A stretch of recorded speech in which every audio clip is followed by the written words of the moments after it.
জি জি, আমি ওর আব্বু বলছি। আপনি কে? এক লোকের সামনে পড়েছিল ওরা চারজন। রাস্তায় গাড়ি ছুটছে অবাধে, একপাশে চারটে বাচ্চা হাত ধরাধরি করে রাস্তা পেরোনোর চেষ্টা করছে দেখে এগিয়ে যায় নুহাস টেলিকমের মালিক। ঝিলটুলি ঘুরেই তার বিশাল দোকান। আপাতত বাচ্চা চারটাকে আগলে ধরে দাঁড়িয়ে আছে, ভয়ে আতঙ্কে কাঁদছিল ওরা। লোকজন জড়ো হয়ে গিয়েছে আশেপাশে। স্কুল থেকে 30 মিনিটের গাড়ি থেকে নামলো। উন্মাদের নাই ক্ষিপ্ত গতিতে ছুটতে ছুটতে গিয়ে দাঁড়ালো শুদ্ধের সম্মুখে। ততক্ষণে ছেলেটা কেঁদে অস্থির। ছোট বাচ্চা কতক্ষণ শক্ত থাকবে? লোকটার নাম রিয়াজ। ইহান তাজওয়ার মির্জাকে দেখে গদগদ হয়ে বললেন, একটা বাচ্চাও নিজেদের প্যারেন্টসদের ফোন নাম্বার বলতে পারছিল না, সবটা গুলিয়ে ফেলছে। বাপ মায়ের নাম বলছে শুধু। তখন ভাবলাম স্কুলেই নিয়ে যাই, পরে আবার ভাবলাম আমি একা কি করব। এমনিতেই শহরের অবস্থা ভালো না, লোকজন এসে ছেলে ধরা ভেবে গণপিটুনি দেবে কোনো কিছু জানার আগেই। তখন এই বাবুটা বলে ওর আব্বুর নাম ইহান তাজওয়ার মির্জা। আপনার নাম্বার আমার কাছেই ছিল ভাই। কত ভয়ে ভয়ে যে ফোন করেছি আপনার মতন মানুষরে। ভবিষ্যতে এমপি হবেন, ভবিষ্যৎ এমপি আপনি। ইহান চকিতে ফিরে তাকালো ক্রন্দনরত আদুরে জিপটার মুখপানে। প্রেরণা কাঁপছিল, ইহানকে শক্ত করে ধরে রেখেছিল। কি বলেছে ও আবার বলেন? ভেতরে ভেতরে ছটফট করছে ইহান, নিজেকে যথেষ্ট শান্ত রেখে আসতে চাই পুনরায়। লোকটা বলে, বলেছে আমার মাম্মার নাম প্রেরণা আহসান আর আব্বুর নাম ইহান তাজওয়ার মির্জা। আমি সানরাইজ কিন্ডারগার্টেনে পড়ি। ইহান দাঁড়িয়েই আছে। প্রেরণা খেই হারিয়ে কেঁদে ফেলে। পরপর তেড়ে যায় শুদ্ধের দিকে। ছেলেটাকে দুই হাতে লুফে নিয়ে ঝাঁকুনি দেয়। কেন এসেছো এখানে তুমি? ইহান সরিয়ে আনে প্রেরণাকে তৎক্ষণাৎ। ওকে চোখ রাঙিয়ে শুদ্ধকে ভুলে নেয় বুকে।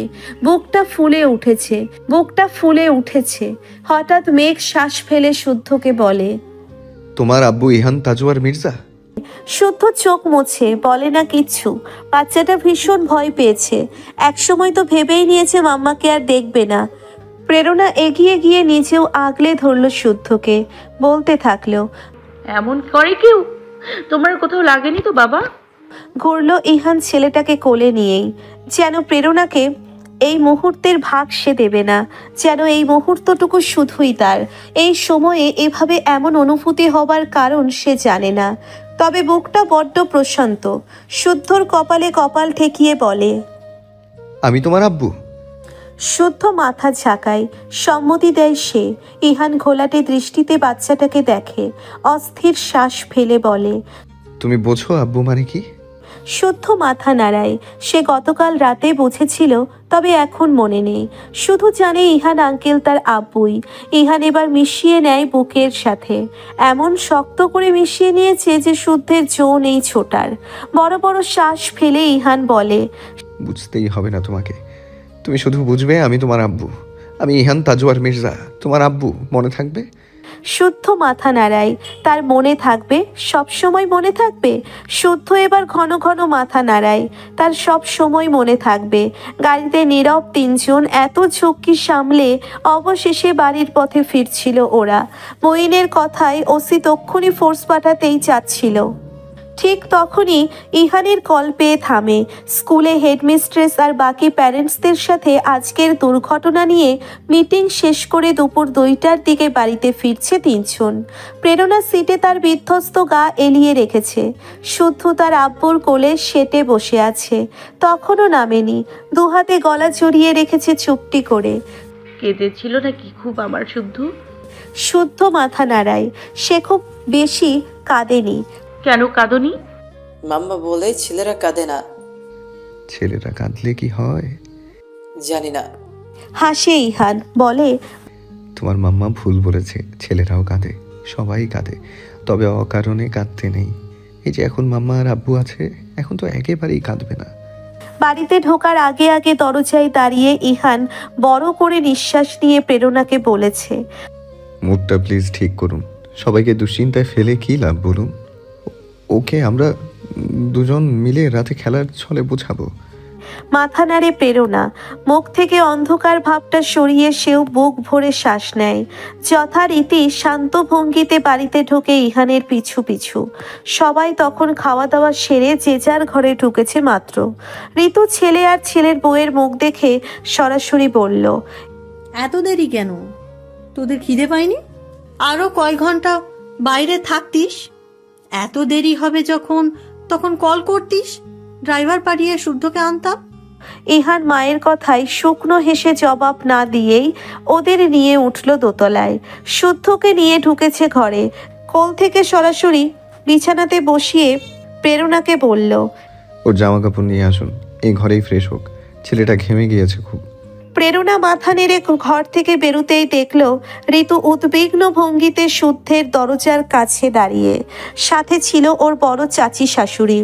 প্রেরণার মলিন মুখটা তারা খেয়াল করেছে ঘরে ঢোকার পরেই।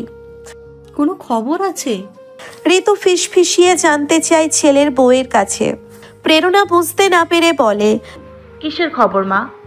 ঋতুর নিজেরও খুব লজ্জা লাগছে এভাবে সরাসরি জানতে চাইতে, তবে পাশ থেকে আলো কোনো রাগঢাক না রেখে বলে, শান্ত ভাইয়াকে তার মতন ছেড়ে দিন, ভালো খবর।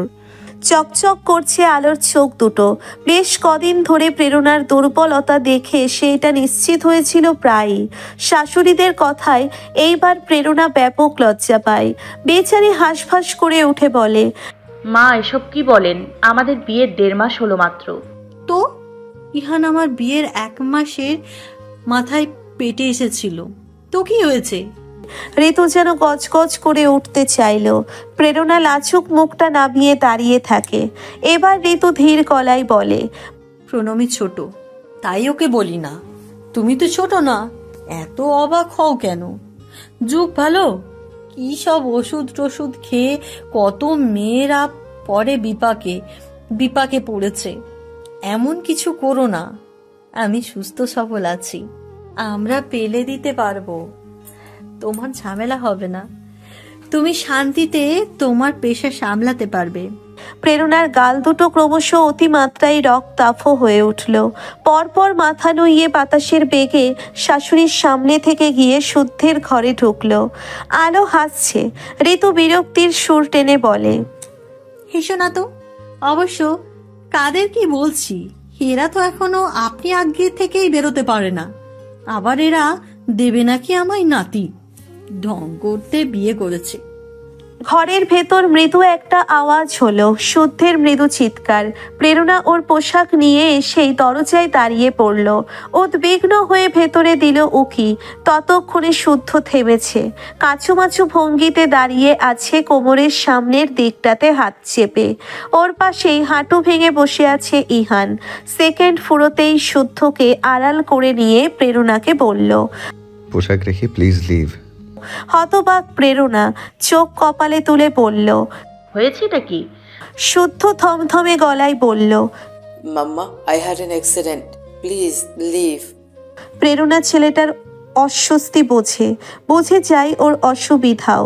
সেও থমথমে গলায় বলে, প্যান্টের চেনটা ঠিকভাবে টানবে তো বাবা, ইটস নট দ্যাট ডিফিকাল্ট। আচ্ছা তোমার ইহান আঙ্কেলকে দেখাও। কথাটা বলেই প্রেরণা থামল। ততক্ষণে ইহান ঘুরে দেখল প্রেরণাকে। চোখাচোখি হতেই আবার তীব্র সংকোচে প্রেরণা নামিয়ে নিল চোখ। কণ্ঠে দৃঢ়তা এনে বলল, তোমার আব্বুকে দেখাও শুদ্ধ। ঠোঁটের কোণে ক্ষীণ হাসির রেখা জমেছে ইহানের।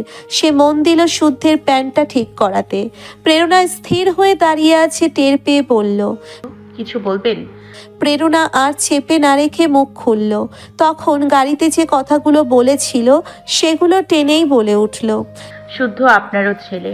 আমি কেবল ওকে আমার ভাবি না। আমি কথা গুছিয়ে বলতে পারি না, আপনি জানেন। আপনি হুটহাট আমার কথায় এভাবে। ইহানের মুখভঙ্গি খুবই স্বাভাবিক, হাসে ফিছিল। বলে, শুদ্ধ ওয়াশিদ স্যার আর আপনার পরে পুরোটাই আমার। এটা আমি আজ থেকে জানবো এবং আপনার বলতে হবে না। যান গিয়ে টেবিল সাজান, আমরা আসছি। পারিবারিক মিটিং বসবে রাত 8টায়। বাড়ির সিনিয়র 3 মির্জা মিলে দলিল নিয়ে স্বামী নিয়াসার মির্জার ঘরে আড্ডা দিচ্ছে। রাজনৈতিক আলাপ, দেশের বাড়ির জমি জমার আলাপ।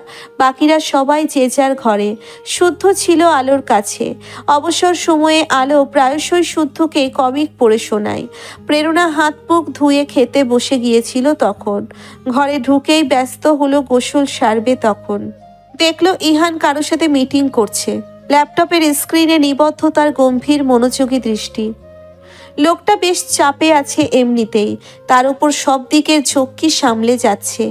ওর মনোযোগ টানতে প্রেরণা অনেক ধরনের শব্দ করেও লাভ হলো না। ইহান চুপচাপ হেডফোন চাপিয়ে বসে আছে। গোসলটা আজ তাড়াতাড়ি সেরে নেয় প্রেরণা। ওদিকে বিকেলে মেহমান আসবে, নাস্তাটা তো তাকেই করতে হবে, তাই তার বড্ড তাড়া। ওয়াশরুম থেকে বেরিয়ে ভেজা শাড়ি বারান্দায় মেলে দিয়ে চুলটা শুকিয়ে নেয় ব্যস্ত হাতে। পুরোটা সময় প্রেরণা খেয়াল করেছে ইহান দেখলও না তাকে। জরুরি কিছু কথা ছিল প্রেরণার। ইহানের অতি ব্যস্ততা মেনে নিয়ে মিটিমিটি হাসে। পরপর আয়নায় দেখে নিজের অবয়ব মনে মনে ভাবে, সে তো অমন আকর্ষণীয় হুর নয় যে একজন পুরুষ কাজ ফেলে তার দিকেই ড্যাব ড্যাব করে তাকিয়ে থাকবে। আর এমনিতেও প্রেরণার সৌন্দর্য এই লোকের কাছে হীনমন্যতায় ভোগে না। এই লোক যে দুদণ্ড প্রেরণাকে দেখে, ওই দুদণ্ড প্রেরণার কারাবাস। প্রেরণার অনুভূতির শ্বাস আটকে থাকে। ভাবতে ভাবতে স্মিত হাসে প্রেরণা। সে সম্ভবত পাগল হচ্ছে। তার গায়ে হয়তোবা ইনু ইসি প্রণমী সেহার বাতাস লেগেছে, তাই লোকটা এত ব্যস্ততার মাঝেও তার দিকে কেন দেখছে না এই সামান্য এবং ফালতু বিষয় নিয়ে একা একা ভাবছে। নিজেকে শাসালো প্রেরণা, বলল, একটা এমন থাবড়া মারবো ন্যাকামি বের হয়ে যাবে। Stupid woman of 30। এবার লম্বা একটা শ্বাস ফেলে যেই না ঘর থেকে বেরোবে অমনি তার পা থামে ইহানের শীতল স্বরে। ব্লাউজটা পাল্টে যান, পিঠের দিকটা বড্ড খোলা, বাড়িতে সবাই আছে। থমকালো প্রেরণা, তড়িৎ হাত দিয়ে নিজের পিঠের পিছনটা ছুলো। আসলেই আজকে বাড়িতে না থাকায় শানুর মা নিজের আন্দাজ মতন সব কিছু ধুয়েছে। প্রেরণা কিছু খুঁজে খুঁজে অন্য একটি ওয়ার্ড্রপে পেল এসব। ঝটপট তৈরি হওয়ার দরুন অতটা খেয়াল হয়নি। আরও মুখটা ঘুরিয়ে হাঁ করে তাকিয়ে আছে প্রেরণা। ইহানের দৃষ্টি তখনও ল্যাপটপেই নিবদ্ধ, কিন্তু মুখে ছেয়ে আছে ফিচেল হাসি। আসলে সবকিছু বুঝি ভিজিয়ে ফেলেছে শানুর মা। আমি এসবেই পেলাম, তাড়াহুড়োতে খেয়াল করিনি। ইটস ওকে না, বাদিকের ওয়ার্ড্রোপে আরও আছে, ওখান থেকে খুঁজুন, একটা মন মতো পেয়ে যাবেন। প্রেরণা সেই ওয়ার্ড্রপ খুলেই সব চেক করলো। দাঁড়িয়ে থেকে হঠাৎ হাঁপ ছাড়লো। মিনমিনে স্বরে কপট রাগ দেখিয়ে বলল, এই ইসিটা আসলে খুব অবুঝ, কেমন কাণ্ডজ্ঞানহীনের মতন এমন মাপ দিল বলেন তো? এখানের সব ব্লাউজ তো একই মাপের। ইহান তখনও তাকায় না প্রেরণার দিকে, গম্ভীর হয়েই বলে, না, দোষারোপ করছি না তো, ভুল বুঝছেন। প্রেরণা ভাবলো বোনের বিরুদ্ধে বলাই লোকটা নিশ্চয়ই মাইন্ড করেছে। মুখটা ছোট হয়ে গেল প্রেরণার। ঠিক তখন ইহান আর চোখে ওকে দেখে মিটি হাসে খানিক সময়, পরপর বলে ওঠে, আমার বোন কাণ্ডজ্ঞানহীন মোটেও নয়। ও সম্ভবত এসব বানিয়েছে, এসব আপনি আমার সামনে পড়বেন তাই, বাইরে নয়। বাইরে পড়ারগুলো সম্ভবত ডান পাশে ওয়ার্ড্রোপে আছে, খুঁজে দেখুন। আমি ঠিক জানি না অতটা। চারপাশটা কোমল ধোঁয়ায় ভরে গিয়েছে, যে ধোঁয়া প্রেরণার কান থেকে নির্গত হচ্ছে। ইহান এবার চোখ তুলে প্রেরণার চোখে চোখ রাখে, বাঁকা হেসে বলে, তবদা মেরে আছেন কেন? Is anything wrong? প্রেরণা বলে না কিছুই। ইহান এবার উঠে দাঁড়ায়, ধীরে ধীরে এগোয় প্রেরণার কাছে। নিশ্চুপ প্রেরণাকে ঘুরিয়ে নিয়ে ওর কাঁধে থুতনি ঠেকিয়ে দিয়ে বলে, আমার চোখ দুটো সবসময় আপনার উপরেই থাকে। হাতের চুড়ি ঝাঁকিয়ে ডাকছিলেন কেন? সরাসরি বলতে পারেন না? এই হান, আগে তো ডাকতেন, এখন এত নিত্য নতুন ঢং কেন? প্রেরণার বধূ মনটা হুটোপুটি খাচ্ছে লজ্জায়। কোথায় লুকোবে সেই জায়গায় খুঁজে পাচ্ছে না। লোকটা ওর আরেকটু ঘনিষ্ঠ হতেই বলে, ইহান। সে ইট অ্যাগেইন। প্রেরণা মুখের কাছে নিল কানটা। প্রেরণা আবার বলল, এই ইহান। ইহান হাসলো আবার, বলল, মিথ্যা বলেছি, আমার চোখ দুটো সবসময় আপনার উপর থাকে না। মাঝে মাঝে বিশ্রাম নেয়। আর এই বিশ্রামের সময়টিতে আমার মনোযোগ পেতে কখনো চুরি ঝাঁকাতে যেন না দেখি। এভাবে কানের কাছে মুখ নিয়ে ডাকবেন, কি ডাকবেন না? এই ইহান। ভাবিমণি, ও ভাবিমণি, চা খাবো। ওই যে সব লতা পাতা দিয়ে বানান একটা চা, একটু বানিয়ে খাওয়ান। চমকে ওঠে প্রেরণা। সেকেন্ডে ছাড়িয়ে নিল নিজেকে ইহানের থেকে। বাইরে ইরফানের হেরে গলার চেঁচামেচিতে ভ্রু কুঁচকে ফেলে ইহান। নিজের অনুভূতির গলা টিপে ধরে হাঁপ ছাড়ে। বিড়বিড় করে বলে, ও জীবনে শোধরাবে না। ওকে বিয়ে করিয়েও ম্যাচুরিটি আনতে পারলাম না। ও কেন, এ বাড়ির কেউ মানতে চায় না আমাদের নতুন বিয়ে হয়েছে। প্রেরণা মুখে হাত চেপে হাসে। হাসছেন কেন? হাসি থামিয়ে প্রেরণা নিচু গলায় বলে, আপনার মুখে এমন তোর কথা শুনলে আর এমন আচরণ করতে দেখলে বেশ অবাক হই। এবার ঝুঁকল ইহান। বলিষ্ঠ এক হাত দেওয়ালে ঠেকিয়ে প্রেরণাকে ঘেরাও করে ওর চোখে চোখ রাখে। গম্ভীর স্বরে বলে, কেন কেন সবসময় আপনি আমার থেকে কেমন আচরণ আশা করেন? তবে আমার রাগ হবে না, আমি অধৈর্য হব না, আমি ধৈর্য হারাবো না। লোকটার অবস্থা দেখে ভীষণ হাসি পায় প্রেরণার।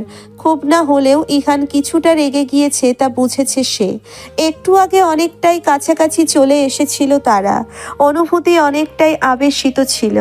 ইরফানের এমন আচরণে লোকটার বিরক্ত হওয়াটাই স্বাভাবিক। ওপাশে ইরফান আবার চেঁচিয়ে বলে, এই ভাবিমণি, চা। ইহান এবার সত্যি সত্যি মেজাজ হারিয়ে ইরফানকে কিছু বলে উঠবে তার আগেই প্রেরণা ডান হাতে চেপে ধরল ইহানের মুখ। ইহান কপাল কুঁচকে তাকিয়ে আছে ওর দিকে। একটু কাছে এগিয়ে ইহানকে শান্ত করার অভিপ্রায়ে কানের কাছে মুখ নিয়ে প্রেরণা ফিসফিসিয়ে বলে, রাখছেন কেন? ও এসব মজা করেই করে আমাদের খ্যাপাতে। আর এটা জয়েন্ট ফ্যামিলি। তাই বলে প্রাইভেসি? প্রেরণার হাতটা সরিয়ে যখনই একটু বলল ইহান, পুনরায় প্রেরণা ওর ঠোঁটের ওপর রাখলো ডান হাতের তর্জনী। চুপ করিয়ে দিল অত বড় গম্ভীর মানুষটাকেও। ইহানের চোখে চোখ রেখে খুবই শান্ত স্বরে প্রেরণা পুনরায় ফিসফিসিয়ে বলল, এটা জয়েন্ট ফ্যামিলি, সবার সাথে তাল মিলিয়ে থাকতে হবে। আপনার অধৈর্য হবার সময় রাত 10টার পর থেকে দেয়া হলো। আমার এই বিকেলটা বাড়ির সবাই নিক না, আপাতত আমি চা খাইয়ে আসি সকলকে। বড্ড আবেদন নিয়ে বলা এই কথাটাতে হুট করেই মেজাজটা পড়ে গেল ইহানের। চোখ বড় বড় করে দেখতে লাগলো তার সামনে। খুব কাছে দাঁড়িয়ে তার চোখে রাখা দুটো নীল চোখ। পর পর সরে এলো ইহান মুখটা ভার করেই। প্রেরণা এবার হেসে যেতে নিলে আবার হঠাৎ হাত টেনে ধরল ওর। প্রেরণা ঘুরে বলল, আবার কি? ব্লাউজ ভুলে গেলেন? প্রেরণা জিভ কেটে হাসলো। পরপর ব্লাউজটা পাল্টে নিতে ওয়াশরুমে ঢুকলো। বাইরে তখন হইচইয়ের আওয়াজ। ইসি মঈন চলে এসেছে ইচ্ছে খুশিকে নিয়ে। হুট করে এ বাড়িতে তাদের ডাক পড়ার কারণটা অবশ্যই ওরা জানে না। মঈন ডিউটি থেকে বাড়িতে গিয়ে ইসিকে নিয়ে এসেছে। প্রেরণা নিজেকে ঠিক করে ঘর থেকে বেরিয়েই মুখোমুখি হলো ইরফানের। গোবেচেরা মুখ করে দাঁড়িয়ে আছে, যেন কিচ্ছুটি বোঝে না। প্রেরণা হেসে বলল, একটু সবুর করো, চা দিচ্ছি। প্রাণও কই, ইশিরা কই? ওদের রুমে। ইরফান ভাবি মনির পা মাথা দেখে বলে উঠল। অভিনন্দন ভাবিমণি। কপাল কুঁচকে নিল প্রেরণা। কেন? কোন আনন্দে? মিছিমিছি হাই তোলার ভান করে ইরফান বলল, আজ গাইনোকোলজিস্টের কাছে গিয়েছিলেন, সেই আনন্দে। গোটা বাড়িতে খবরটা ফলাও হয়ে গিয়েছে। এসব তার ননদদের কাজ, সে খুব ভালো করে জানে। প্রেরণা হাঁপ ছাড়ে, কদম ফেলে বলতে থাকে, ফাজলামি না করে বউকে খুঁজে আনো। সব কাজ আমি একা করব, তা তো হবে না। ইরফান ফাজলামি থামাই না। ভাবি বোনির পিছু পিছু গুটি গুটি পায়ে এগিয়ে যেতে যেতে জবাব দেয়, ভাবিমণি, ভাইজি চাই এবং হার্ট অ্যান্ড সোল চেষ্টা করবেন। আর আমাদের ভাই বোনদের মতন যেন অভ্যাস না হয়। মিটি মিটি হাসে প্রেরণা। সেও ফাজলামির সুরে বলে, তবে আমি কিন্তু চাই যে আসবে একটু একটু এ বাড়ির সবার মতন হবে, সবার গুণ পাবে। যেমন? যেমন তোমার দাদানের মতো স্বচ্ছ, আমার শাশুড়ির মতন ওপরে শক্ত ভেতরে নরম, বড় মায়ের মতো সবাইকে আগলে রাখার গুণ, ছোট মায়ের মতো হাসি খুশি আর আন্তরিক, বড় বাবার মতো বট গাছ হবে এবং নিঃস্বার্থভাবে সবাইকে ভালোবাসবে। বাবার মতো ব্যবসায়ী বুদ্ধি থাকুক, ছোট বাবার মতো মেধাবী, ইসির মতন স্পষ্টবাদী, ইনুর মতো সরল। এটুকু বলে একটু থামে প্রেরণা, পরপর ইরফানের মুখের দিকে তাকিয়ে বলে, আর তোমার মতো দর্শী। ইরফান চুপ করে মাথা নিচু করে নেয়। ওদের পিছনে ইহান আসছিল। দেবর ভাবির কথোপকথন সবটাই শুনতে পেয়েছে সে। মিটিমিটি হেসেছে শুনে। ইচ্ছে খুশি বড় মামা আর মামির কোলে এখন। খুব আদর খাচ্ছে তারা। ইহান ভাগ্নিদের চুমু খেয়ে বলছে, আমাকে ভুলোনি তো তোমরা? আমি তোমার বড় মামা। এ বাড়িতে তোমাদের সর্বোচ্চ আমতারের জায়গা। ইসি টিপ্পনি কেটে বলল, না, আদর দিয়ে বাদর বানানোর জায়গা বলো। তোমাদের কারোর হাবভাব ভালো না, দূরে থাকবে আমার মেয়েদের থেকে। হাসলো সবাই। প্রেরণাকে দেখে মঈন দুপুরের শুদ্ধর ঘটনাটির বিষয়ে একটি শব্দও বলল না, যেহেতু ইহান নিষেধ করেছে। বরং খুব সহজ গলায় মস্করা করে বলে উঠল, মিষ্টি কোথায় ভাবিছে? মিষ্টি তো দোকানে। কেন? প্রেরণা না বোঝার ভান করে জবাব দেয়। মঈন বলে, এভাবে এড়িয়ে যাবে না যেন, মিষ্টি ছাড়া সুসংবাদ শুনতে ভালো লাগে না। ঠিক তখনই ইরফান মঈনকে উদ্দেশ্য করে বলে উঠল, এবারের ছেলেদের কিপটামি স্বভাব অন্তত নাই, থাকলে এবারের জামাইদের আছে। কথাটা শুনেই মঈন চোখ সরু করে ইরফানের দিকে তাকায়। ইরফান প্রণবের পাশটাতে বসে মঈনকে বলে, এভাবে দেখবেন না ভাইয়া, চোখে যা দেখি তাই তো বললাম। অবশেষে এই বদনামাজ খুঁজবে যদি ট্রিট দেন। ইরফান বরাবরের ঠোঁট কাটা। ইহান বিরক্ত চোখে ভাইয়ের দিকে তাকায়, চোখ দিয়ে ইশারা করে থেমে যেতে। ইরফান তো থামলই না, বরং পরিবেশটা হঠাৎ কেমন খুব গুরুগম্ভীর হয়ে উঠল। মঈন তো খুবই ব্যগ্রতার সহিত অনলাইনে খাবার অর্ডার করে দিল। আজ শ্বশুরবাড়ির সকলকে ট্রিট দেবে সে। বিরক্ত প্রণমী ওর পাশে বসা চূড়ান্ত ফাজিল লোকটাকে বলল, এত ফাজিল কেন আপনি? দুলাভাই মাইন্ড করলে? করবে। বাচ্চা হয়েছে কবে? এখনো ট্রিট দিল না? বাচ্চা হয়েছে ইসি আপু আর দুলাভাইয়ের, সে কেন শ্বশুরবাড়ির লোককে ট্রিট দেবে? আনন্দে দেবে, আমিও দেব আমাদের বেবি হলে। আমার শ্বশুরবাড়ির লোককে আমাকে এত বলতে হবে না। ইরফানের হুট করে বলা বেবির প্রসঙ্গে দারুণ লজ্জা পেয়ে গেল প্রণমী। ফর্সা গাল দুটো লাল লাল বানিয়ে দাঁত দিয়ে ঠোঁট চেপে মুখটা ঘুরিয়ে নিল। ইরফান থামল। আরক্ত বধূর ওই আশ্চর্য সুন্দর লাজটুকু ঠাওর হতেই প্রসঙ্গ পাল্টে ফেলল সে। মঈন যেন ইরফানের খোঁচা মেরে বলা কথাটা একটু বেশি সিরিয়াসলি নিয়েছে। প্রেরণাকে কড়া গলায় বলেছে আজকে যাতে এবাড়ির মহিলারা কেউ রান্নাঘরে না ঢোকে। আজ ডিনারটাও থাকবে এবাড়ির বড় জামাই মঈন ফরাজির তরফ থেকে। পরিস্থিতি হালকা করতে খিলখিল করে হেসে উঠল প্রেরণা। সবাইকে থামাতে বলল, আমি চা আনছি, তারপর সব দেখা যাবে। সেহা উজ্জ্বল জানতো না তাদেরকে এভাবে হুট করে কেন ডাকা হয়েছে। জানায়নি বড়রা, শুধু কলে বলেছে চলে এসো, জরুরি দরকার। উজ্জ্বল তার সমস্ত গুরুত্বপূর্ণ কাজ ফেলে বাড়িতে গিয়ে সেহাকে নিয়ে এসেছে। ওরা ভেবেছিল এ বাড়িতে কোনো অসুখ বিসুখ হয়েছে। উদ্বিগ্ন সেহা গাড়ি থেকে নামা মাত্রই শান্তি নীরের অন্দর লক্ষ্য করে ছুটল। অথচ এসে দেখলো বাড়ির সকলে সন্ধ্যা সন্ধ্যা হাসাহাসি করতে করতে প্রেরণার হাতে বানানো চা খাচ্ছে। উজ্জ্বল অবাক হয়ে ঘুরে ঘুরে সকলের মুখ দেখে। স্বামী নিয়াসার মির্জা ওদের দুজনকেও বলে, এসো আগে চা খাও, এখানে তোমাদের কেন ডাকা হয়েছে তা পরে বুঝতে পারবে। উজ্জ্বলের কৌতূহল দমেনি। সে ইহান মঈন আর ইরফানের চোখের ইশারায় প্রশ্নও ছুঁড়েছিল, যদিও জবাব মেলেনি, কারণ ওরা কেউ জানে না সবচেয়ে দেরি করে বাড়িতে পা রেখেছে ইনু আর প্রীতম। প্রীতম অফিস থেকে ফেরার পর আসতে পেরেছে। বাড়িতে ঢুকেই সকলকে বিনয়ের সহিত সালাম দিল এবাড়ির ছোট জামাই। হাতে তার মিষ্টির প্যাকেট তুলে দিল যথারীতি প্রেরণার হাতে। সকলে চলে এলেও মোক্তারের অপেক্ষাতে ছিল স্বামী। তখনও অবধি মুখ খোলেনি সিনিয়র মির্জারা। আলো মাঝখানে ওদের তিন ভাইয়ের কাছে গিয়ে স্বর খাটো করে বলে এসেছে, আর ঘোল খাওয়ানোর কি দরকার বাচ্চাগুলোকে? ওরা ভাবছে সিরিয়াস কোনো ইস্যু। গিয়ে বলে দিই। ফুরফুরে মেজাজের স্বামীন জবাব দেয়, সবুর সবুর, সারা জীবন তো ওরাই আমাদের ঘোল খাইয়ে এলো, আজ না হয় আমরা একটু খাওয়াই, আর ঘন্টাখানেকের ব্যাপার। মোক্তার এসেছে ঠিক মাগরিবের সাথে এনেছে তার ল্যাপটপ।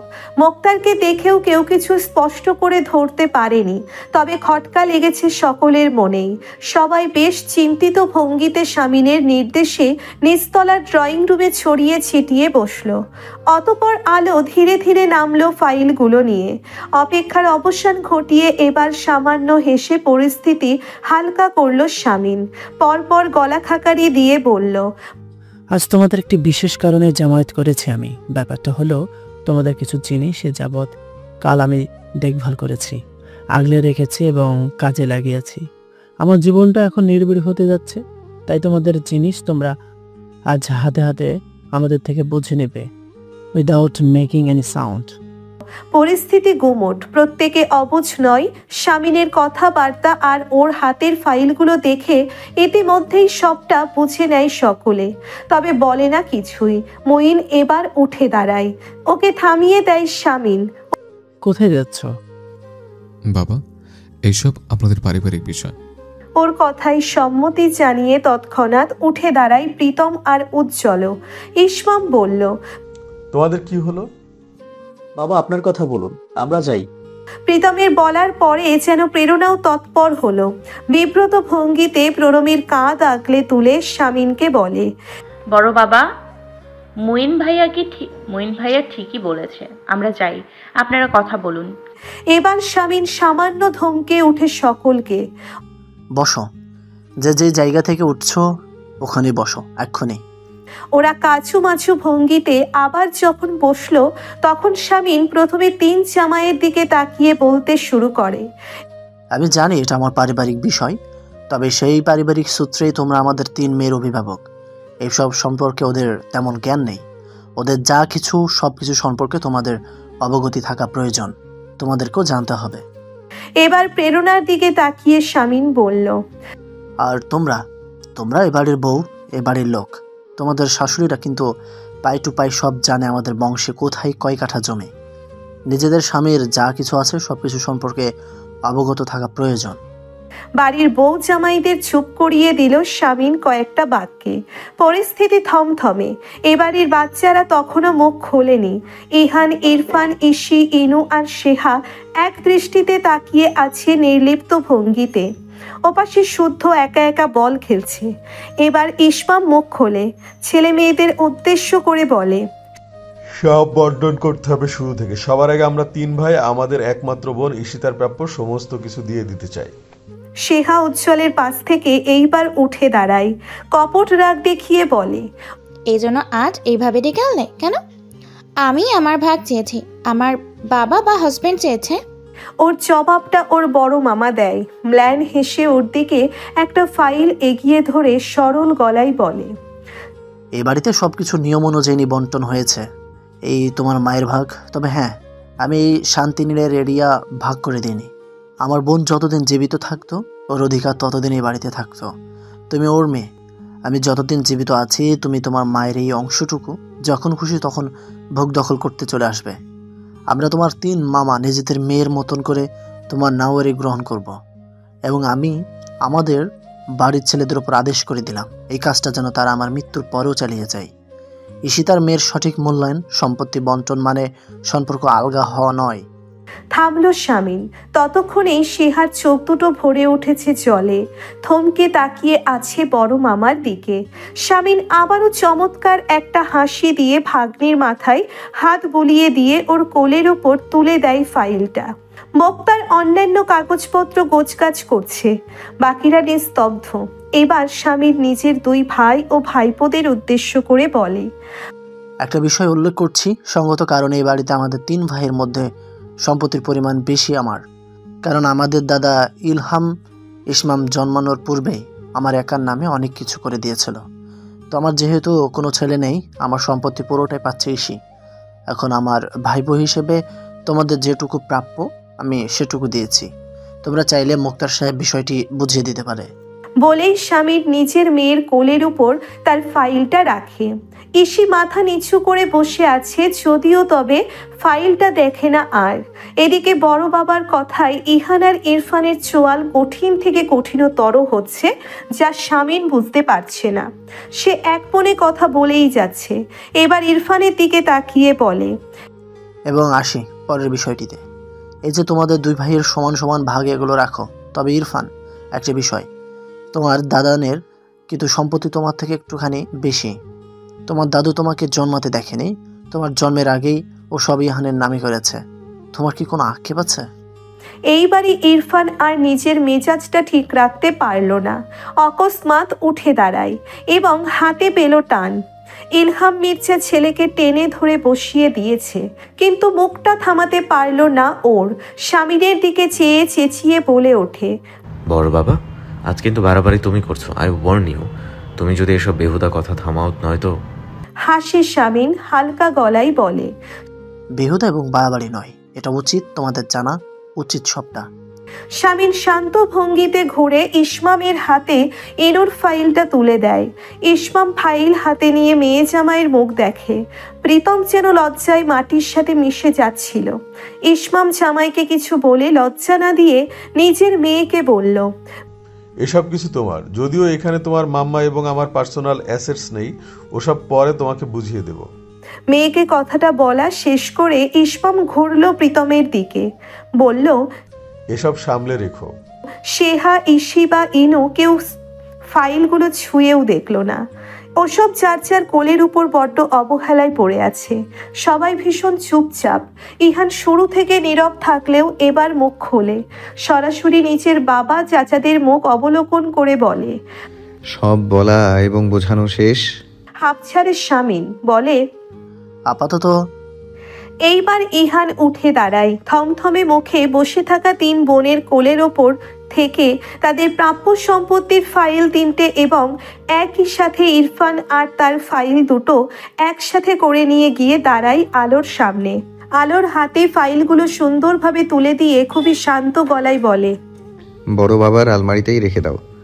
আলো একবার বাড়ির বাচ্চাদের মুখ দেখে, একবার দেখে স্বামী আর দেবরদের মুখ। সে কি করবে? ভীষণ বিপদে পড়েছে। স্বামীর ম্লান হেসে নির্লিপ্ত কণ্ঠে বলে, ইহান, এগুলো নিয়ে যাও তোমার। ছোটরা কেউ কথা বলে না। সবাই দাদানের মুখের দিকে তাকিয়ে আছে। ভাই বোনের মনের সমস্ত কথা যেন পড়ে ফেলেছে ইহান। লম্বা শ্বাস ফেলে বড় বাবাকেই বলে, না তোমরা অতটা বুড়ো হয়েছো, না আমরা এতটা বড় হয়েছি। এগুলো তোমার এবং তোমাদের কাছেই থাকুক। এই নিয়ে আর বেশি জল খোলা হলে আমরা সবাই আহত হব। বড় বাবা, আচ্ছা একটা কথা বলো, আমরা এই 5 ভাই বোন, এদের আচরণে কখনো তোমার মনে হয়েছে আমাদের ভবিষ্যৎ সম্পর্কটাকে এই সম্পত্তি কিছুটা হলেও প্রভাবিত করতে পারে? সেজন্য বুঝি আগে ভাগে এই শান্তি চুক্তি করতে চাইছো? দুই পাশে মাথা ঝাঁকায় স্বামীন। এমনটা নয়। ইহান সাথে সাথেই জবাব দেয়, এমনটাই। তবে বড় বাবা, একটা কথা বলে রাখি, তোমাদের চোখে হয়তো ছেলে মেয়ে হিসেবে অতটা যোগ্য নই আমরা, কিন্তু আমাদের সকলের কাছে এই বাড়িতে এখনো তুমিই মাথা, তুমিই সব। ইভেন আমার বাবা চাচাদের জন্য। সে জায়গা থেকে এখন শুধু একটা কথাই বলবো, এসব তোমার আলমারিতে তোলা থাকবে। আমাদের যখন প্রয়োজন হবে আমরা চেয়ে নেব। আর এই নিয়ে একটা কথাও নয়, এই বাড়ির বড় ছেলে হিসেবে আমি এইটুকু চাইছি। ইহানের কণ্ঠে দৃঢ়তা ছিল। স্বামী নিয়াসার মির্জা পারলেন না কথা বাড়াতে আর। এক পলকে গম্ভীর ভাব ধরে বসে থাকা তার ছেলে মেয়েগুলোকে দেখে হাসলেন নির্মল হাসি। অতপর উঠে গেলেন ওখান থেকে চুপচাপ। যাওয়ার আগে মোক্তারকে বলে গেলেন ডিনার করে যেতে। বাড়ির পরিবেশ রাত 9টার মাঝে স্বাভাবিক রূপ ধারণ করেছে। ইয়াসার মির্জা পারলেন না কথা বাড়াতে আর। এক পলকে গম্ভীর ভাব ধরে বসে থাকা তার ছেলে মেয়েগুলোকে দেখে হাসলেন নির্মল হাসি। অতপর উঠে গেলেন ওখান থেকে চুপচাপ। যাওয়ার আগে মোক্তারকে বলে গেলেন ডিনার করে যেতে। বাড়ির পরিবেশ রাত 9টার মাঝে স্বাভাবিক রূপ ধারণ করেছে।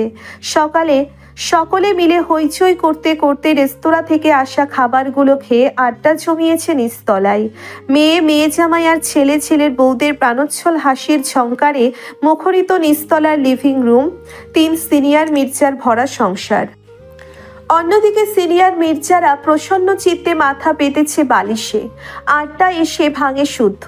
তার খুব ঘুম পেয়েছে। ইহান উঠে যায় ছেলেকে নিয়ে। খানিক বাদে প্রেরণা উঠে গেলে মজলিস ভেঙে যায় পুরোপুরি। বাকিরাও তৎপর হয় ঘুমোতে যাবে তাই।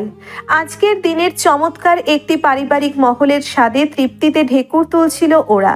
শুদ্ধর ঘরের বাতি নেভানো, দরজা টেনে দেওয়া। প্রেরণা চেক করেই নিজেদের ঘরে ঢুকলো। দেখলো ইহান দাঁড়িয়ে আছে চুপচাপ ওর অপেক্ষাতেই। প্রেরণাকে দেখা মাত্রই ঘড়ি দেখলো এক পলক। তখন রাত 9:52। প্রেরণা তাৎক্ষণিকভাবে বুঝতে পারেনি এই লোকটা ঘড়ি দেখছে কেন। মুখ হাত ধুয়ে যখন তোয়ালে দিয়ে ভেজা মুখটা মুছে নিচ্ছিল, ঠিক তখন শুনতে পেল দোতলার লিভিং রুমেও হাসাহাসি হচ্ছে তখনও। ওরা সবাই এসে হয়তো এবার ওখানে জমায়েত হয়েছে। বাড়ির বড় বউ হিসেবে প্রেরণা সন্ধ্যা থেকে চমৎকারভাবে উপভোগ করেছে এদের সঙ্গ। প্রেরণার এখন হাসি খুশি থাকতে বেশ লাগে। খুব কৌতূহলে এবারও যখন ঘরের বাইরে বেরোতে চাইল ও, ঠিক তখনই টের পেল ইহান ওকে আটকে দিয়ে ঘরের দরজাটা লাগিয়ে দিয়েছে। হতবাক প্রেরণা ভ্রু উঁচিয়ে বলে, কি হয়েছে? ইহান খুবই শান্ত ভঙ্গিতেই দরজার 3টে লক পরপর আটকে দিয়ে এগিয়ে আসে প্রেরণার কাছে। এসে ওকে কিছু বোঝার সময়টুকু না দিয়ে পাঁচকোলা করে তুলে নিয়ে বিছানায় রাখতে রাখতে বলে, আমার সময়সীমা বেঁধে দেওয়া হয়েছিল রাত 10টার পর থেকে, তাই না? তবে এখন এক পা ওদের কাছে কেন যাচ্ছে? প্লিজ বলবেন না এটা জয়েন্ট ফ্যামিলি এবং রাত্রিরে আড্ডায় বাড়ির বড় বউ না থাকলে কেমন কেমন দেখায়। প্রেরণা ফ্যালফ্যাল করে তাকিয়ে আছে। ইহান ঝুঁকলো ওর ওপর, বলল, তখন কি বলেছিলেন? যে আসবে আমার মতো স্বচ্ছ হবে, আপনার শাশুড়ির মতন ওপরে শক্ত ভেতরে নরম, বড় মায়ের মতো সবাইকে আগলে রাখার গুণ থাকবে, ছোট মায়ের মতো হাসি খুশি এবং আন্তরিক, বড় বাবার মতো বটগাছ হবে এবং নিঃস্বার্থভাবে সবাইকে ভালোবাসবে। পাপার মতো ব্যবসায়িক বুদ্ধি থাকুক, ছোট বাবার মতো মেধাবী, ইসির মতো স্পষ্টবাদী, ইনুর মতো সরল, আর ইরফানের মতো দর্শী হোক। তো সবার মতোই কিছু কিছু যখন হবে, আপনার মতো কিছু হবে না? প্রেরণা শুকনো হেসে মুখটা ঘুরিয়ে নিয়ে বলে, আমি কোনো বিশেষ গুণসম্পন্ন ব্যক্তি নই, আমার মতো কি হবে? ইহান এক হাতেই ওর মুখটা ঘুরিয়ে চোখে রাখে চোখ, পরপর চোখের পাতা ছুঁয়ে দিয়ে বলে, এই চোখ দুটো যেন সে পায়। কথা বলে না প্রেরণা। দিন শেষের নিস্তব্ধতা ও আরামে চোখ মুদে থাকে। শরীর খারাপ লাগছে? মাথা ঝাঁকিয়ে প্রেরণা জবাব দেয়, ক্লান্ত লাগছে। তখনই টের পাই ওর পেটের কাছে থেকে শাড়ির এক অংশ সরিয়ে নিয়েছে ইহান। এরপর ওখানটা ছুঁয়েই বলে, আপনি শিওর এখানে আমার মতো স্বচ্ছ, আপনার শাশুড়ির মতন উপরে শক্ত ভেতরে নরম, বড় মায়ের মতো সবাইকে আগলে রাখার গুণ, ছোট মায়ের মতো হাসি খুশি এবং আন্তরিক, বড় বাবার মতো বটগাছ এবং নিঃস্বার্থভাবে সবাইকে ভালোবাসবে, পাপার মতো ব্যবসায়িক বুদ্ধি থাকুক, ছোট বাবার মতো মেধাবী, ইসির মতো স্পষ্টবাদী, ইনুর মতো সরল, আর ইরফানের মতো দর্শী, কেউ লুকিয়ে বসে নেই? শিওর আপনি? প্রেরণা হেসে ফেলে বলে, আপাতত নেই, শিওর। ফোনের ভাইব্রেশনের কর্কশ শব্দে প্রেরণার চোখ থেকে ঘুম ঘুম ভাবটা পুরোপুরি উবে যায়। চেয়ারে বসে টেবিলে মাথা ঠেকিয়ে ঘুমানোর অভ্যেসটা প্রেরণার খুব বাজে। এতভাবে চেষ্টা করেও ফেরানো গেল না। কলটা এসেছে তার শাশুড়ির কাছ থেকে। নাম্বারটা দেখেই নড়ে চড়ে বসলো প্রেরণা। কোনো এক অজানা কারণে বিয়ের পর থেকে শাশুড়িকে সে কারণ রেখে অকারণে ভয় পায়। তার মনে হয় শাশুড়ি তাকে সব সময় ধমকানোর জন্যে প্রস্তুত। এখন যেমন মনে হচ্ছে এই বুঝি ফোনের মাঝেই ধমকে উঠবে। এসব কেন করো? এটা কেন বোঝো না? তুমি এত বড় মানুষ। প্রেরণা অবশ্য এসব গায়ে মাখে না কখনো, কারণ সে এই কমাসে চিনে নিয়েছে শাশুড়িকে। বরং তার মনে হয় ঋতু তাকে না ধমকালে প্রেরণার মোটেই ভালো লাগবে না। তাদের সম্পর্কের মিষ্টতা কমে যাবে, পানসে হবে। একটা সংক্ষিপ্ত হাই তুলে ব্যস্ত হাতে প্রেরণা কলটা রিসিভ করতেই ওপাশ থেকে ভেসে আসে তার শাশুড়ির গমগমের স্বর। চিলি ফ্লেক্স কই রেখেছো? পূর্ব পাশের ক্যাবিনেটে মা। তেজপাতা গুঁড়া আর আদা গুঁড়া? লাল তাকটাতে খুললেই পাবেন। কিছুই খুঁজে পাচ্ছি না। কোনটা যে কোন পাশে সরিয়ে রেখেছো? এই কমাসে সব একেবারে অগোছালো লাগছে। সকালে একটু বুঝিয়ে যাবে তো আমাকে? হাসে প্রেরণা। আমি তো সকালে রান্নাটা করে আসতেই চাইলাম মা, আপনারা করতে দিলেন না। আচ্ছা, আজ বাড়িতে এসে বুঝিয়ে দিব সব। হয়েছে, অফিস করতে চাইছো অফিস করো। এ বাড়িতে রান্নার লোক বহুত আছে।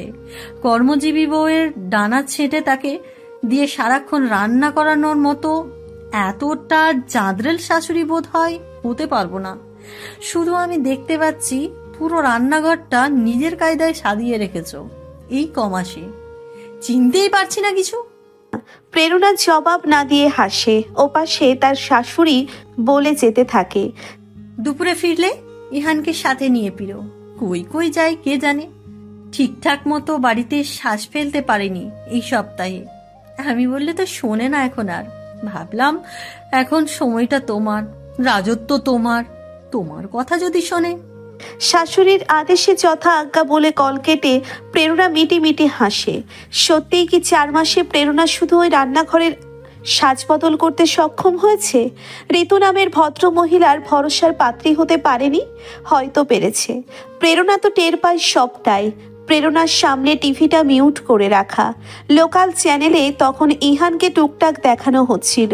কালকের জনসভার কিছু ক্লিপ পুনঃপ্রচার হচ্ছে। প্রেরণার শব্দ কমিয়ে শুধু মানুষটাকে দেখছিল গালে হাত রেখে। এমন করে তার শ্বশুর শাশুড়িরাও দেখে রোজ। ইয়াসার মির্জা ওপরে গা ছাড়া ভাব দেখালেও তিনি ভীষণ পছন্দ করছেন তাই ভাইপোর প্রতিটি পদক্ষেপ। ঋতু কল কেটে হাত বাড়িয়ে চিলি ফ্লেক্সের কৌটোটা নিয়ে ঘুরতেই দেখল রান্নাঘরের দরজার ওখানটাতে গুটিয়ে দাঁড়িয়ে আছে প্রণমী। মুখটা অন্ধকার তার। এই মেয়েটার জন্যেই বড্ড মায়া ঋতুর। সে কখনো তুলনা না করলেও এটা সত্যি দুই বউয়ের মধ্যে ছোট ছেলের বউটা তার বেশি ভালোবাসার আদরের। বাড়িতে ইরফানের অগোচরে দিনের মধ্যে বারবার এভাবে মেয়েটার হীনমন্যতা সংকীর্ণতায় ঘাপটি মেরে দাঁড়িয়ে বসে থাকা ঋতুর ভালো লাগে না। বাকিদের মতন মেয়েটারও এইটা বাইরের দুনিয়া ছিল, অথচ ঋতুর কথাতে সেসব কিছু থেকে কত সাবলীলভাবে সরিয়ে রেখেছে নিজেকে। ঋতুও মাঝে মাঝে অনুশোচনায় ভোগে, তবে পরক্ষণে গা ছাড়া ভাব দেয়। সে যা করেছে ঠিক করেছে। মুসলিম তারা, বাড়ির বউয়ের অত গায়িকা হওয়ার কোনো প্রয়োজন নেই। এমনিতেও ধর্মকর্মের বালাই নেই বাড়িটাতে। ঋতু সবার রাশ টেনে রেখেছে এই যা। কি ব্যাপার, এখানে কি করো? ইরফান কই? ওনার কাছেই ছিলাম এতক্ষণ। তো এখানে এভাবে চুপচাপ দাঁড়িয়ে আছো কেন? প্রণবী হালকা হেসে বলে, আর কি করব মা, আর কি করার আছে আমার? আলো আর পরি ডাইনিংয়ে বসে বিভিন্ন পদের ভর্তা করছিল দুপুরের জন্যে। ঋতু হাতের চিলি ফ্লেক্সটা তার বড় জায়ের হাতে দিয়ে প্রণমীকে বলে, করার ইচ্ছা থাকলে অনেক কিছু করা যায়। আমি আমার শাশুড়িকে দেখেছিলাম খুঁটিয়ে খুঁটে একটা একটা কাজ বের করে করতেন। প্রণমী এবারও হালকা হেসে বলে, আমি তো খুঁটতেও পারবো না মা, আমি তো চোখেই দেখি না। ঋতু তাকিয়ে থাকলো মেয়েটার দিকে কিছুক্ষণ, শ্বাস ফেলে বলে, বড্ড বেশি কথা বলো। চুল টানতে পারো? পারি, আমি রাগ উঠলে নিজের চুল টানি। আলো পরি হেসে উঠে উচ্চ শব্দে প্রণমীর কথাতে। ঋতু ভাবুক ভঙ্গিমা করে বলে, চলো দোতলায়। আমার চুল টানার দক্ষতা ঠিক কতটুকু আমাকে দেখাবে। কিন্তু এখন তো রাগ নেই মা, আপনার ছেলেকে বলেন রাগ ওঠাতে আমার। আজকাল প্রণবী চুপটি করে থাকে না, তার শাশুড়ির কথার পিঠে সব জবাব দিয়ে দেয়। জবাবগুলো এতটাই সরলতায় ভরা থাকে যে ঋতু না হেসেও পারে না। এবারও উচ্চ শব্দে হেসে উঠল, বলল, চুল আমার টানবে? মাথা ধরেছে, চলো। প্রণবী বাধ্য বউয়ের মতো তার শাশুড়ির পিছু পিছু দোতলায় উঠে গেল। ওকে একটা সোফাতে বসিয়ে ওর কোল ঘেঁষে মেঝেতে বসে ঋতু চুল খুলে দেয়। প্রণবী অতি যত্নের সহিত শাশুড়ির চুল টানে। মুখ থতমত কেন তখন থেকে? ঋতুর প্রশ্নে প্রণবী চমকায়। তার শাশুড়ি সব সময় তাকে একটু গভীর করেই বুঝে ফেলে। তার মুখটা থমথমে ছিল কারণ একটু আগে ইরফান মির্জার সাথে নীরব ঝগড়া হয়েছে তার। বিষয়টা রিপ্পি। ইরফান আজ বাড়িতে, ওরা পাশাপাশি শুয়েছিল এতক্ষণ। হঠাৎ ইরফানের কাছে তার বন্ধু নিক্সনের কল আসে। প্রণবী পাশে শুয়ে স্পষ্ট শুনেছে নিক্সন বলেছে রিপ্পির নাকি বেবি হয়েছে। রিপ্পির হাজবেন্ডের আইডি থেকে পোস্ট দেওয়া হয়েছে। সেদিনের পরে আবার খটকা লাগে প্রণবীর। আচ্ছা, রিপ্পি যদি ছেলে হয় তবে রিপ্পির হাজবেন্ড কোথা থেকে এলো? নিশ্চিত এটা মেয়ে। আর মেয়ে হলে এত লুকোচুরি কেন? আর রিপ্পির বেবি হলে ইরফান মির্জার কি? প্রণবী জানতে চাওয়ার পরে এবারও ভুজুং ভাজুং দিয়ে বুঝিয়ে দিয়েছে ইরফান। উচ্চবাচ্য করেনি প্রণবী, শুধু চুপ করে ঘর থেকে বেরিয়ে এসেছে। শাশুড়িকে মিথ্যা করে বলে, না কিছু হয়নি মা। আচ্ছা, কিছু না হলে নাই বলেই ঋতু টিভির রিমোটটা হাতে তুলে দেয়। টিভি অন করতে গিয়েও আবার থেমে প্রণবীকে বলে ওঠে, আচ্ছা একটা গান শোনাও। টিভির ঘ্যান ঘ্যান শুনতে মন চায় না, তুমি খালি গলায় একটা গেয়ে শোনাও, দেখি কেমন গুনি। গান গাইতে বলার পরে প্রণবীর মুখভঙ্গি পুরোটাই পাল্টে গেল। সে খুশি খুশি গলায় বলল, সত্যি গাইবো? মিথ্যা গান গাওয়া যায়? কি অদ্ভুত। শাশুড়ির আদেশে নড়ে চড়ে বসে মেয়েটা। কিছুটা সময় নিয়ে গলা খাকারি দিয়ে গাইতে শুরু করে, প্রাণ চাই চক্ষু না চাই, মরিয়ে কি তোর দুস্তর লজ্জা, সুন্দর এসে ফিরে যায়, তব কার লাগি মিথ্যা এ সজ্জা, মুখে নাই নিঃস্বরে ভাস, দেহে অন্তরে নির্বিকার। ঘর থেকে প্রণবীকেই খুঁজতে বেরিয়েছিল ইরফান। বাইরে এসেই এমন একটা চমৎকার দৃশ্য দেখে সে দেওয়ালে ঠেস দিয়ে দাঁড়িয়ে আছে। ওদিকে প্রণবী কান থামিয়ে দেওয়ায় ঋতু বলে, শেষ? আরো গাইবো মা? তো আমি কি তোমার রিডিং পড়া নিচ্ছি যে 2 লাইন শোনাবে? অদ্ভুত, গাও। প্রণবী হেসে আবার যখন গাইতে যাবে ঠিক তখনই শুনল তার নিজের একান্ত পুরুষটির স্বর। তার হয়ে গেয়ে দিল, মাল্য যে দংশিসে হয়, তব শয্যা যে কণ্টক শয্যা মিলন সমুদ্র বেলায়, চিরবিচ্ছুত জর্জর মজ্জা। ঋতু তাকালো ছেলের দিকে। একে একে চার চার ঘর থেকে উকি ঝুঁকি মারতে শুরু করলো বাকিরা। স্বামী নিয়াসার মির্জাও কম চান না। খুব কৌতূহলে দরজা ফাঁক করে দেখলো এক পলক, পরপর দরজা আটকে দিল। এদিকে মুখটা আবার তার করে বসে রইল প্রণবী। তার ভেতরে যে চাপা রাগটা জমেছে তা কি এসবে কমবে? মোটেও না। প্রণবীকে ঘোল খাওয়ানো এতটাও সহজ হবে না। আজ বাড়িতে সবাই চলে আসবে রাতে। বড় দাদানের জনসভা 3 দিন বাতিল, তাই এই ফাঁকে গাজীপুরে একটা ট্রিপ দিতে যাচ্ছে সকলে। সন্ধ্যার মধ্যে ইসি আপু, দুলাভাই, শেহু, উজ্জ্বল ভাই আর ইনু ভাবি আর ভাইয়াও চলে আসবে। আগামীকাল ভোর ভোর এখান থেকে রওনা দেবে। ভাইয়াকে সামনে বসিয়ে প্রণবী ঠিক জেনে নিতে পারবে রিপ্পির ব্যাপারে। আপাতত চুপচাপ থাকাই শ্রেয়। দ্বিতীয় দফায় কল বাজতেই প্রেরণার ঘোর কেটে যায়। শ্বশুর বাড়ি আর স্বামীর কল্পরাজ্য থেকে বেরিয়ে সে এবারের কলটা রিসিভ করতেই ওপাশ থেকে কেউ বলে, ম্যাম, ডিলটা দিয়ে কিছু জানাবেন না তো আমাদের? আমরা কি আগাবো? হাঁপ ছাড়লো প্রেরণা। সে ভুলেই গিয়েছিল সেই ব্যাপারটা। 2 দিন আগে চৌধুরীর ছোট ভাই প্রেরণার ক্যাটারিং সার্ভিসের অফিসে কল করে একটা অর্ডার দিতে চেয়েছিল মোটা অঙ্কের। তখন প্রেরণা শুধুমাত্র ভেবে জানাবে বলে কলটা কেটেছিল। আজ অব্দি এই নিয়ে সে আবার ফুরসতটুকু পায়নি। এমনকি টানা 4 মাস পরে আজ প্রথম এই অফিসের চেয়ারে সে বসলো।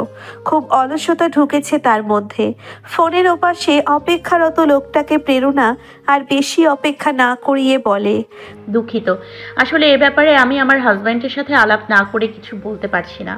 আমি সন্ধ্যা নাগাদ তোমাকে জানাবো সুমন, ততক্ষণে আমার হাজব্যান্ডের সাথে আলাপ করে দেখি। কল কেটে প্রেরণা তাড়াহুড়ো ভঙ্গিতে কল করে বসে ইহানকে। যখন ওপাশ থেকে কলটা রিসিভ হয় প্রেরণা হড়বড় করে বলতে থাকে, আপনি কোথায়? আপনি কোথায়? বাড়িতে ফিরবেন না? আজ কোথাও গিয়েছেন সবাই? বাড়িতে ফিরবো। গমগমের স্বরটা কেমন আরো খানিকটা অদ্ভুত শোনালো, যেন দেওয়ালে বাড়ি খেয়ে প্রতিধ্বনিত হচ্ছে। কি ব্যাপার? আপনি কোথায় বলুন তো? আপনার স্বরটা কেমন যেন শোনাচ্ছে। আপনি কোথায়? কোনো রুমের ভেতর? ইহান হেসে বলে, আছি এক জায়গায়। আপনি বলুন, আমার ফেরা নিয়ে এত কৌতূহল? মা বললেন আপনি নাকি এখন শুধু আমার কথাই শুনবেন, তাই আপনাকে ধরে বেঁধে বাড়িতে নিয়ে যেতে বললেন। এবারেও মৃদু হাসি হেসে ইহান বলল, তারপর কি? আচ্ছা শুনুন না, সেদিন বলেছিলেন না চৌধুরীর ছোট ভাই অর্ডার দিয়েছে, তো ওইটা কি আমি হ্যাঁ করে দিব? কেন নয়, আপনার ক্লায়েন্ট, টাকাও তো মোটা অঙ্কের। আমতা আমতা করছিল প্রেরণা। ইহান একটু থেমে বলল, কি অসুবিধা হচ্ছে? না মানে আপনার অবজেকশনের রিলেটিভ, উনি হয়তো জানে না আমি আপনার বউ, জানলে এমন করতেন না। ইহান হাসে, আবার বলে, হয়তো, তবে কিছু ভাববেন না, কাজটা নিতে মন চাইলে অবশ্যই নেবেন। যদি কোনো ঝামেলা হয় সেক্ষেত্রে আমি আছি। প্রেরণা এবার ফোন কানে চেপে রেখেই উঠে দাঁড়ায়। তার তখন থেকে মনে হচ্ছিল কিছু একটা অস্বাভাবিক। তার ফোনে সমস্যা, নয়তো এভাবে শোনাচ্ছে কেন স্বর? নিজের কেবিন খুলে সামনে যায় প্রেরণা। হয়তো নেটওয়ার্ক ভালো পাচ্ছে না তাই ভেবে গিয়েই এবার সে থমকালো। তার অফিসের ড্রয়িং রুমের জানালা ঘেঁষে কানে ফোন চেপে দাঁড়িয়ে থাকা বলিষ্ঠ লোকটার দিকে চেয়ে ঘেমে নিয়ে একাকার সে। প্রেরণার অস্তিত্ব টের পেয়ে ইহান ঘুরল হাসি মুখে, কানে তখনও ফোনটা চেপে ধরে রাখা। প্রেরণার অবাক চোখের দৃষ্টিতে দৃষ্টি রেখে নিরেট ভারী স্বরে সমস্ত আবেদন ঢেলে বলে, সেক্ষেত্রে আমি আছি। আপনি নির্দ্বিধায় নির্ভয়ে হাঁটতে থাকেন যেখানে খুশি, পথের কাঁটা সরানোর জন্য আমি আছি। প্রেরণা ঠাই দাঁড়িয়ে থেকে ধীরে ধীরে কান থেকে নামিয়ে নিল ফোনটা। শ্বাস ফেলল ধীরে ধীরে। দীর্ঘ থেকে সুদীর্ঘ সময় মুগ্ধ নয়নে ঘরমাক্ত মানুষটাকে শুধু দেখেই চলেছে। তারপর যখন ইহান নিজের কান থেকে ফোনটা নামালো, প্রেরণা নড়ে চড়ে উঠে বলল, আপনি এখানে দাঁড়িয়ে কথা বলবেন? ইহান 3 কদম এগিয়ে প্রেরণার মুখোমুখি দাঁড়িয়ে বলে, না, এইখানে দাঁড়িয়ে কথা বলছি। এসে ডাকলেন না যে? ফোনে আপনার ভয়েসটা দারুণ লাগছিল। আমি আপনার ঘুম ঘুম ভয়েসটার উপর এক প্রকার অবসেসড। প্রেরণা লজ্জা পেয়ে আশেপাশে তাকায়। স্টাফরা আপাতত কেউ অফিসের ভিতরে নেই। এই সুযোগে প্রেরণা শাড়ির আঁচল দিয়ে ইহানের কপালের ঘাম মুছে দেয় পরম যত্নে। সুযোগে ইহান বইয়ের সেবা সবটুকু নেয় মাথা ঝুঁকিয়ে। আরক্ত মুখটার দিকে তাকিয়ে থাকে নির্লজ্জের মতন। এলেন কেন? আরো বেশ কিছুদিন বিশ্রাম নিতেন। আমি তো দেখেই যাচ্ছি রোজ একবার করে। ওর গলার কাজটাও মুছিয়ে দিয়ে প্রেরণা বলে, এসে ডাকলেন না কেন? আপনার চাপ বেড়ে গিয়েছে, তাছাড়া আমি অলস হয়ে গিয়েছি, আমি মোটা হয়ে যাচ্ছি। এই পর্যায়ে প্রেরণা নিজেকে ঘুরিয়ে ফিরিয়ে দেখালো সে সত্যিই মোটা হয়েছে। ইহান নিশ্চুপ হেসে ওকে ঘুরিয়ে ডান হাতে কোমরটা পেঁচিয়ে ধরে। কপাল কুঁচকে ফেলে প্রেরণা। এটা কি? মাপ নিচ্ছি কতটুকু মোটা হয়েছেন। এটা অফিস ইহান। তবে বাড়িতে চলুন, ভালো করে মাপ নিয়ে আপনাকে জানাবো। গম্ভীর স্বরে এমনতর কথা শুনতে ভীষণ অদ্ভুত লাগে। প্রেরণার কান দুটো গরম হয়ে উঠল লাজে। ঘুরে এসে টেবিলের ওপর থেকে নতুন অর্ডার করা ওয়ালমেটগুলো তুলে নিতে নিতে বলল, এগুলো সাজিয়ে রেখে বেরোবো। আচ্ছা আপনি সিকিউরিটি ছাড়া এসেছেন নাকি? খবরদার চলবে না এভাবে খোলামেলা। দেওয়ালে সেটে দিতে চাইল ওয়ালমেটগুলো, তবে পেরেকগুলো কিছুটা উঁচু হওয়াতে বেগ পেতে হয় প্রেরণার। ইহান এসে ওকে উঁচু করে তুলে ধরে। অকস্মাৎ এই কাণ্ডে প্রেরণা চমকালেও ধীরে ধীরে সইয়ে নেয় নিজেকে। মুখ ঘুরিয়ে দেখে ইহানকে, যার গম্ভীর মুখটাতেও লেপ্টে আছে অমায়িক হাসি। ভারী স্বর খাটো করে ধীরে ধীরে বলে, নিন, এবার করুন, আমি আছি। শুদ্ধ বেশ খানিকক্ষণ ধরে কপাল কুঁচকে ভাবুক ভঙ্গিতে তার সম্মুখে বিজনেস ম্যাগাজিন বইটা হাতে নিয়ে গভীর মনোযোগে পড়তে থাকা ইলহাম মির্জার দিকে তাকিয়ে আছে। খুব স্বাভাবিকভাবেই ইলহাম মির্জাকে সে কিঞ্চিত ভয় পায়। সে বাকি 2 দাদুর মতো তার মেঝো দাদুর সাথে মিশতে পারে না। তার কারণ ইলহাম মির্জা নিজেই বাচ্চাদের নিয়ে হৈহুল্লোড় করার মানুষ নয়। এই যে এখন ইলহাম মির্জার ঠিক পায়ের কাছে শুদ্ধের বলটা এসে পড়ে আছে। শুদ্ধ চাইতেও কেমন দ্বিধা বোধ করে, তাই চুপ করে আছে। ঋতু বিষয়টা খেয়াল করেছে তখন থেকে। স্বামীকে নিচু স্বরে বলে, শুদ্ধর বলটা এগিয়ে দিন। ইলহাম ম্যাগাজিন থেকে মনোযোগ সরিয়ে ঋতুর কথাটা শোনা মাত্রই তাই করল। পরপর ঋতু গিয়ে বসলো ইলহাম মির্জার পাশে। স্বর খাটো রেখেই বলল, কখনো তো কাছে ডেকে আদর টাদর করে দিতে পারেন। ইলহাম সরাসরি অবাক চোখে স্ত্রীর মুখের দিকে তাকিয়ে বলে, আদর টাদর করি না মানে এই নয় যে আমি বাচ্চাটাকে অপছন্দ করি। তুমি জানো আমি বাচ্চাদের সাথে ওসব করতে পারি না। ঋতু বলে, জানি, কিন্তু আপনার বড় ছেলের বউ তো জানে না। এটা জরুরি নয় যে আমরা এসব করব। হ্যাঁ, আমরা এসব করতে বাধ্য নই, তবে মেয়েটার ভালো লাগতো, এই যা। প্রথম জীবনে শ্বশুর শাশুড়ি পায়নি, শুদ্ধর দিদা দাদু তো ছিলেন না। আচ্ছা, আপনার ন্যাকামি মনে হলে করবেন না, জোর নেই। ইহান আর প্রেরণা সবেমাত্র বাড়িতে ফিরেছে। দোতলায় উঠেই ঋতুর কথাগুলো শুনে ওরা দাঁড়িয়ে পড়ল সিঁড়ির কাছটাতেই। ইলহাম স্ত্রীর মুখটা থেকে এইবার দৃষ্টি ঘুরিয়ে খেলতে থাকা শুদ্ধকে দেখে বেশ খানিকক্ষণ নিষ্পলক দেখে ডেকে ওঠে, শুদ্ধ। জি মেজো দাদু।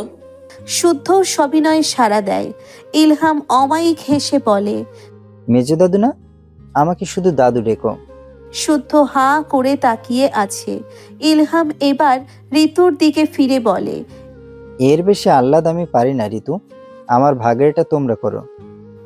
ইহান প্রেরণা সিঁড়ির মাথা থেকে পা রাখে ভেতরে। ওদের দেখে চুপ হয়ে যায় ঋতু ইলহাম। কেউ কিছু শুনতে পায়নি, দেখেইনি এমন ভঙ্গিতে প্রেরণা চলে যায় নিজের ঘরে। ইহান এসে কোলে তুলে নেয় শুদ্ধকে, জানতে চায় তার দাঁতের ব্যথাটা আবার হচ্ছে কিনা। ঋতু উঠে যায় প্রেরণার কাছে। প্রেরণার মুখ চোখ তখনও স্বাভাবিক, তবে মুখমণ্ডলে অমন ক্লান্তির ছটা দেখে ঋতু মেয়েটার গালে হাত দিয়ে বলে, বলো কোনো খবর নেই, অথচ চেহারায় এই হাল। পরীকে ডাকবো? ওর কাছে কিট আছে, এনে দিই, পরীক্ষা করবে।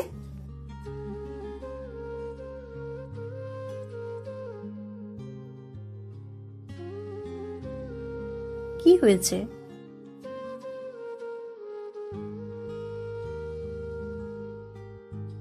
আমি আমার প্রথম সংসারের শ্বশুর শাশুড়ি পাইনি, এটা সত্যি মা। তবে আমি আমার গোটা জীবনটাতে মাকেও খুব বেশি পাইনি। কনস্টেবল বেল টিপতেই ভেতর থেকে এক বুয়া ইন্টারকমে জানতে চাইল, স্যার এসেছেন? বুয়া দরজা খুলতেই কনস্টেবল মঈনকে সালাম দিয়ে চলে যায়। মঈন ক্লান্ত ভঙ্গিতে তার কটেজে ঢোকে। হাত দুটো স্যানিটাইজ করে ক্লান্ত শরীরটা নিয়েই গিয়ে দাঁড়ায় মেয়েদের সম্মুখে। চোখ থেকে সানগ্লাস খুলে এক দৃষ্টিতে তাকিয়ে থাকে। ঠিক সেই মুহূর্তেই যেন মঈনের সব ক্লান্তি গায়েব। সে জীবন দেখছে চোখের সামনে। তার ফুটফুটে জীবন দুটো সেফলি কতটা আড়ম্বরে শুয়ে আছে। হাত পা নেড়ে যেন সাইকেল খেলছে তার জীবন দুটো। মঈনের মুখ চোখের গম্ভীরতা সরে গিয়ে সেখানে এসে ভিড় করে বাবার সুলভ সরলতা। মুখ দিয়ে কত শত ভঙ্গিমা করে মেয়েদের সাথে কথোপকথন আগায়। ইচ্ছে খুশির বয়স এই 3.5 মাস। দেখতে যেমন গোলুমোলু ঠিক তেমন ভাবে বাড়ছে। এখনই তারা মাম্মা পাপার মুখের অভিব্যক্তি বুঝে সেই অনুযায়ী সাড়া দিতে শিখেছে। ঘরের মধ্যে ইসি নেই, খুব সম্ভবত ওয়াশরুমে। জল ধরার সব শব্দ আছে।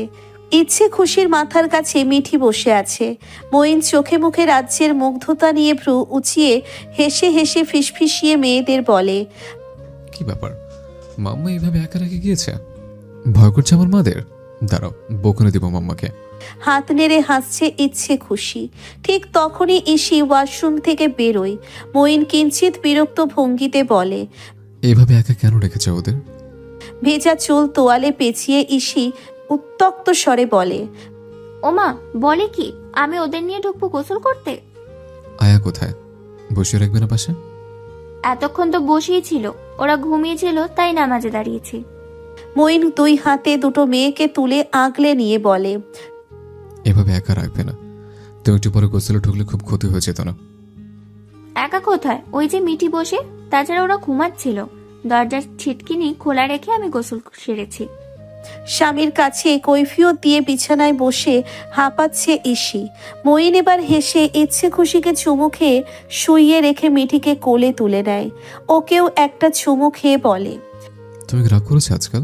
আমার কাছে আসো না কেন? সব আদর আমি ইচ্ছে খুশিকে দিই, তাই? ইসি এগিয়ে গিয়ে মঈনের হাত থেকে মিঠিকে নামিয়ে রাখে। ইউনিফর্মের বোতাম খুলতে থাকে ওর। মুইন এতক্ষণে তার সবটুকু মনোযোগ ঈশির দিকে দেয়। না ঘুমিয়ে চোখ মুখের বেহাল দশা করেছে, গালে দুটো ব্রণ। মুইন হঠাৎ দেখতেই ওটা ছুঁয়ে চিন্তিত ভঙ্গিতে বলে, পিম্পল? ওই যে ওরা ঘুমোতে দেয় না তাই। হাই তুলে মুইন বলে, রাত তো আমিও জাগি, আমার এসব বলছে না কেন?